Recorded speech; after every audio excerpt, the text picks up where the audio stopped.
देखिए आपके first paper जो है जिसका नाम रीतिकाल है, और रीतिकाल के विषय में अपन पहले बातचीत कर चुके हैं।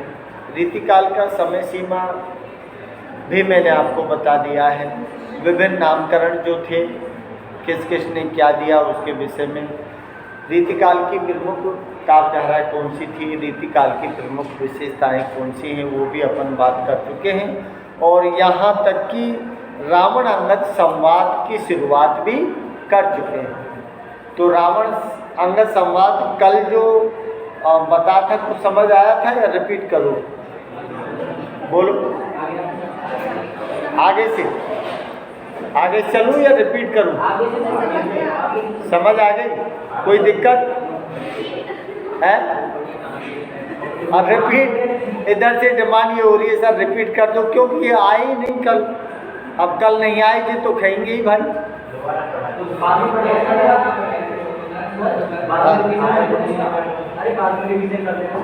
नहीं, बाद में तो रिवीजन समय रहेगा तो ही कर पाएंगे ना, है ना।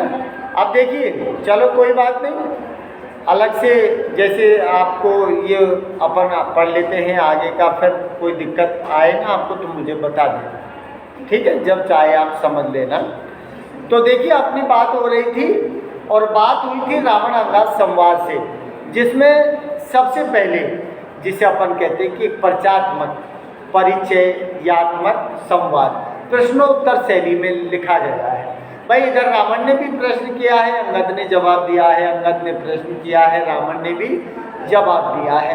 तो एक प्रश्नोत्तर संवाद शैली में लिखा है, परिचय भी, परिचयात्मक संवाद भी है, एक दूसरे की जानकारी भी हमको मिल रही है। तो सबसे पहले आपने रावण के द्वारा बात पूछी गई थी, जिसमें एक ही पंक्ति में 3-3 क्वेश्चन उसने किए थे कि क्या दिया था, कौन हो पठिए सो कौन, यहाँ तुम्हें ये क्या काम। भाई तुम कौन हो, किसने भेजा है, तुम यहाँ क्यों आए हो, ये क्या काम है तुम्हारा। ये शुरुआती दौर में ही रावण ने अंगद से पूछा है। अब अंगद कौन था इसके विषय में मैं पूरी राम कहानी आपको बता चुका हूँ, ठीक है। और लास्ट में अपन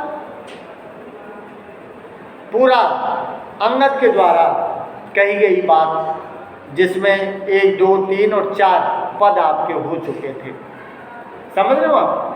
4 अंगद के संवाद और रावण का संवाद हो चुका था। अब देखिए 5वां क्या दिया है। श्री रघुनाथ को वानर केशव आयो हो, एक ने काहू हयो जू। अंगद कह रहा है, क्योंकि बात क्या हो रही थी, अरे बात ये हो रही थी कि जो रावण का मंत्री था महोदर, वो कह रहा था कि जो वानर पहला आया था उसका नाम क्या था, उसकी पूंछ को जला दी, उसकी देह को जला दिया, उसको हमने मार दिया। तो वो कह रहा था कि जो बात तुम कह रहे हो, तो वो अब ये बात सब क्या है, बेकार है। क्या दिया, श्री रघुनाथ को वानर केशव आयो हो एक। अरे सीधी बात है कि केशव दास जी खुद राज दरबार में रहे। कहाँ? ओरछा नरेश, इंद्रजीत के राज दरबार में रहे। उनके वंशज भी वहाँ से संबंधित हैं, इंद्रजीत है, रतन सिंह है और कई सारे लिखकर राम साह जैसे नाम आया है। तो राम साह के छोटे भाई इंद्रजीत उनके राज दरबार में केशव रहे। तो केशव दास को दरबार का पूरा अनुभव था कि किस तरह से वाणी वाक चातुर्य, किस तरह से मतलब शांति दूत का काम होता है, किस तरह से उनके साथ शालीनता से पेश किया जाता है और कैसे होते हैं, वो सारा अनुभव है। इसीलिए उसने संवाद के रूप में ये बात दिखाई है। क्या कहता है, श्री रघुनाथ को वानर केशव आयो।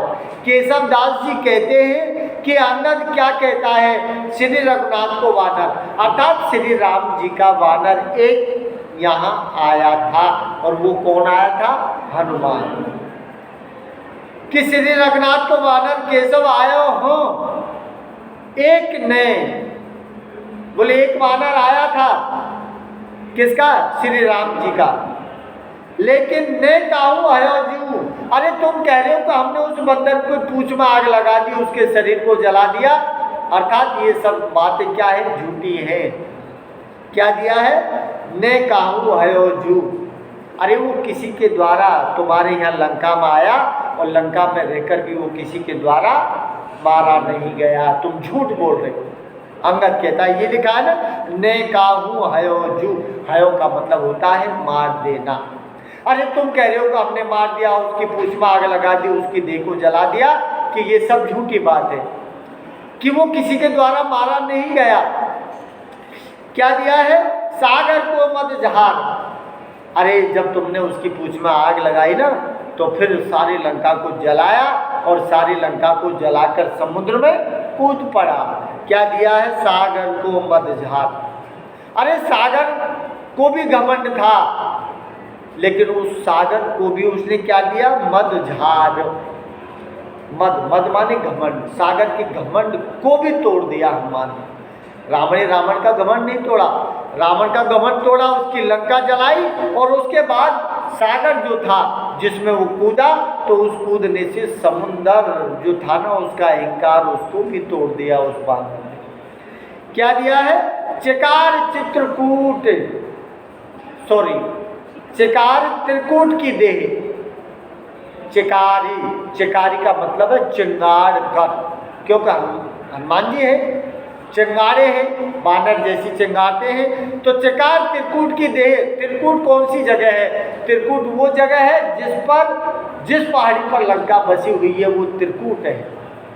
तो क्या दिया? चिकार त्रिकूट की देह, अर्थात त्रिकूट जो पर्वत है उस पर जो लंका बसी हुई है ना, उसको तहस नहस कर गया। उसका कहने का मतलब, चिकार त्रिकूट की देह बिदार गयो जू।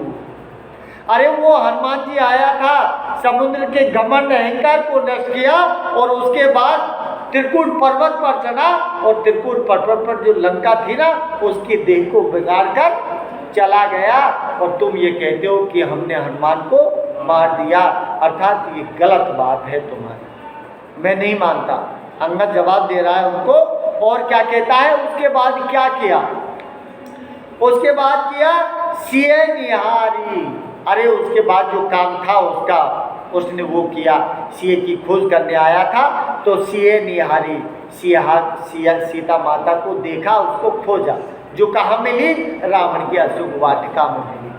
तो सिए निहार कि माता सीता को देखा, साहर के राक्षस और राक्षसों को मार दिया। साहारी, साहारी का मतलब है साहर करना, अर्थात मार देना। कौन? राक्षस, के राक्षसों को मारा, सीता माता को देखा, शोक अशोक वनिये दयो जू। शोक अशोक, अरे जो अशोक वाटिका थी, जो सारे शोकों से रहित थी, उस अशोक वाटिका को किस में बदल दिया? शोक में बदल दिया। क्यों? क्योंकि अशोक वाटिका के पेड़ों की क्षति नष्ट भ्रष्ट कर दिया हनुमान ने, पेड़ों को उखाड़ दिया, राक्षसों को मार दिया, अक्षय कुमार मेघनाथ जैसे अक्षय कुमार को मार दिया। तो क्या दिया? शोक अशोक। अरे जो रावण की अशोक वाटिका थी ना, उस अशोक वाटिका को भी शोक में बदल गया, अर्थात तुम पे कुछ नहीं बिगड़ा उस बानर का, दयोजू, और वो यहाँ से चला गया। कुछ बिगड़ा उसका? कुछ नहीं बिगड़ा। तो फिर क्या दिया है? अक्षय कुमार ही मार के लंकई जार के। अंगद कहता है कि अब तुम सुनना चाहते हो तो सही बात सुन लो। क्या दिया है? अक्षय कुमार ही। इसका मतलब कि रावण का जो सुपुत्र अक्षय कुमार है ना, उसको मार दिया था हनुमान ने। कि अक्षय कुमार ही मार के लंकई जार के, कि अक्षय कुमार को मारा और उसके बाद लंका को जलाया। नी के ही जात भयो जू, और नीके का मतलब है अच्छी तरह से, भली प्रकार वो जाकर राम दल में पहुंच गया। और तुम कहते हो कि यहाँ हमने उसको मार दिया, उसकी पूंछ में आग लगा दी, उस बानर को जला दिया। ये सब झूठी राम कहानी है तुम्हारी। अंगद उनकी हर बात का अपनी जवाब देता है चतुराई से। अब देखिए आगे क्या कहा है। हरि गीत का छंद में लिखे हैं, जिसमें 28 मात्रा होती हैं। तो देखिए अब क्या दिया है।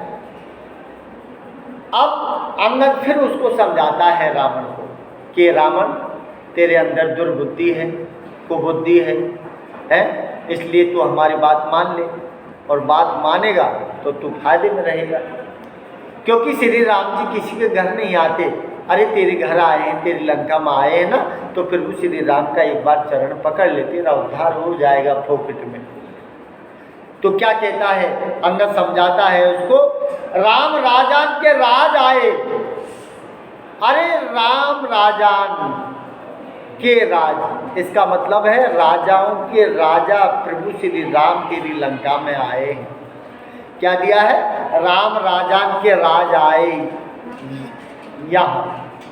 अरे यहाँ का मतलब है तेरी लंका में ये शुभ दिन आया है कि प्रभु श्री राम जो राजाओं के महाराजा प्रभु श्री राम है ना, वो खुद चलकर तेरी लंका में आए हैं। यहाँ धाम तेरे, धाम का मतलब निवास स्थान, लंका में आए हैं।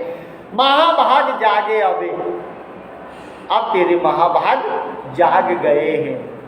बहुत भाग्यशाली है तू जो प्रभु श्री राम यहाँ चल कर आए हैं, इसलिए महाभाग जागे अबे, अर्थात तेरे भाग्य जग गए हैं। अर्थात प्रभु श्री राम के चरणों को पकड़ ले तू, तो तेरा उद्धार हो जाएगा। लेकिन और क्या सलाह देता है अंगद, कह रहा है कि देवी मंदोदरी कुंभकर्णाद आदि दे मित्र मंत्री जिते पूछे देखो सब है। अरे तुझे अगर वो नहीं है तो ऐसा कर, तू किसको कर, देवी मंदोदरी कि जो देवी मंदोदरी है ना तेरी धर्मपत्नी, उससे पूछ ले कि भाई प्रभु श्री राम आ रहे हैं, उसके चरणों को पकड़ लूँ के। भाई तू मानने वाला तो है नहीं, लेकिन देवी मंदोदरी तेरे बजाय तेरी धर्मपत्नी है ना, वो ये देवी स्वरूपा है, तो देवी मंदोदरी को पूछ ले। कुंभकर्णाद अर्थात तेरा जो छोटा भाई कुंभकर्ण है उससे भी सलाह मिला ले, तेरी धर्मपत्नी से सलाह मिला ले। दे मित्र मंत्री, और जितने भी मित्र हैं, जितने भी मंत्री हैं, सबसे सलाह मिला ले कि प्रभु श्री राम आ रहे हैं, तो उनके चरणों को भाई मैं पकड़ लूँ या नहीं पकड़ूँ। तो मित्र पूछे देखो सभा, अरे सबको एक बार पूछ ले, सबसे मिली भगत कर ले कि भाई प्रभु श्री राम आ रहे हैं, तो अपन सब परिवार मिलकर प्रभु राम के चरणों में पड़ जाएं, तो तेरा उद्धार हो जाएगा।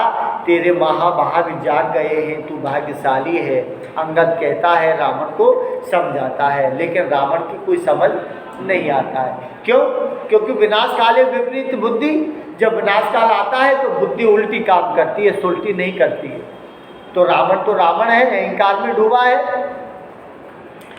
क्या दिया है, राखिए जात को, पात को, वंश को, गोत को, साध के लोक पर लोक को। क्या दिया, राखिए जात को। अरे तेरी जो जाति है राक्षस वंश से, इसका उद्धार हो जाएगा। तो यार जाति बचा ले, बचा है तो क्या दिया है, राखिए जात को। अरे तेरी जाति जो है ना, राक्षस अगर विनाश हो गया ना तो वंश मिट जाएगा पृथ्वी से। तो राखिए जात को, पात को, तेरी जो जात पात जो बची है ना, इसको तू और तेरे वंश को क्या दिया, पात को, वंश को। अरे तेरा वंश, तेरी जात और पात जो है ना, इसको तू बचाना चाहे तो तू बचा सकता है।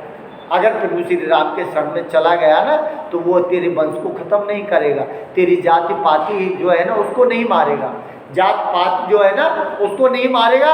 और क्या दिया है, गोत्र को साध के, और तेरे जितने भी गोत्र भाई हैं, अर्थात जो राक्षस प्रवृत्ति के लोग हैं ना, उनको भी समझा ले। क्या दिया है, गोत्र को साध के, लोग अर्थात लोग माने हैं संसार, कि संसार को तू साध ले, अर्थात भगवान के शरण में चला जा, तो तेरा ये संसार में क्या हो जाएगा, साधिके। साधिके का मतलब है अपने आप का उद्धार करा ले। प्रभु श्री राम आ रहे हैं तो अपने आप का उद्धार करा ले। क्या दिया, लोक। लोक का मतलब है ये संसार में भी तेरा उद्धार हो जाएगा, और परलोक को, और जो परलोक है दूसरा धाम है। अरे प्रभु श्री राम खुद मारेंगे ना, तो सीधे के सीधे तू कहाँ जाएगा, परम धाम परलोक में चला जाएगा। अर्थात प्रभु जी के शरण में तेरा मतलब जीव निकलकर उनके परम धाम स्वर्ग लोक मिल जाएगा, बाकी तुझे नरक मिलेगा। कौन कहता है, समझाता है अंगद समझाने का काम कर रहा है उसको, जिसमें क्या चीज दे दी कि जाति पाति वंश और गोत्र, तो तेरी जाति है, जो पाति है, जो वंश है, जो गोत्र है, सबको बचा ले अगर तू बचाना चाहे तो। अगर नहीं बचा तो फिर तेरा कोई उपाय नहीं है, और उससे अगर तेने समझदारी से काम लिया ना तो ये तेरा लोक माने संसार जो है ये भी सुधर जाएगा, और दूसरा मरकर तू उधर जाएगा तो परलोक भी तेरा सुधर जाएगा। अगर नहीं सुधरा तो न तो ये लोग सुधरे और न परलोक तुझे मिले, फिर तुझे नरक मिलेगा। इसलिए सारी बातों को समझाता है अंगद। और क्या कहता है, आन के पाप परो देश ले कोस ले आसों ईस सीता चले लोक को। और ऐसा कर, आन के पाप परो, अरे सब मिलकर सलाह मिला ले, तेरी धर्मपत्नी, भाई, बंधु, मित्र और मंत्री जो है ना, सब मिलकर क्या करो, आन के पाप परो, अर्थात सब लोग आकर भगवान प्रभु श्री राम के चरणों में पड़ जाओ, तो फिर भगवान लड़ाई नहीं करेंगे तेरे से। क्या दिया है, आने के पाप परो, अरे तुम सब आकर भगवान के चरणों में पड़ जाओ और क्या करो, देश ले कोस ले, अरे जो देश है वो देश, और कोस का मतलब खजाना, जितनी धन संपत्ति है ना देश की, वो देश कोस सबको लेकर भगवान के चरणों में अर्पण कर दे कि भगवान ये है मेरे पास, तो अब तुम मुझे मार या छोड़। तो क्या दिया है कि देश ले कोस ले आसों ईसा सीता चले, और सीता को ले जाकर रावण तू प्रभु श्री राम को दे दे। अरे क्या दिया है, आन के पाप पड़ो, अरे तू प्रभु श्री राम के सब लोग जाके भगवान के पैर पड़ो, देश ले कोस ले, तेरा जो देश है, देश का जो धन संपत्ति जो है ना, सारी की सारी भगवान प्रभु श्री राम के चरणों में अर्पित कर दे। आसु ही ईस, और जो सीता माता है ना, उस सीता माता को लेकर तू क्या कर ले, सीता चले लोक को। तो प्रभु श्री राम जो है ना, वो अपने लोक को चले जाएंगे सीता को लेकर, और तेरे ऊपर आंच भी नहीं आएगी, तेरी लंका, तू, तेरी जाति पाति, राक्षस वंश सारा का सारा सेफ हो जाएगा। लेकिन नहीं मानता है कौन,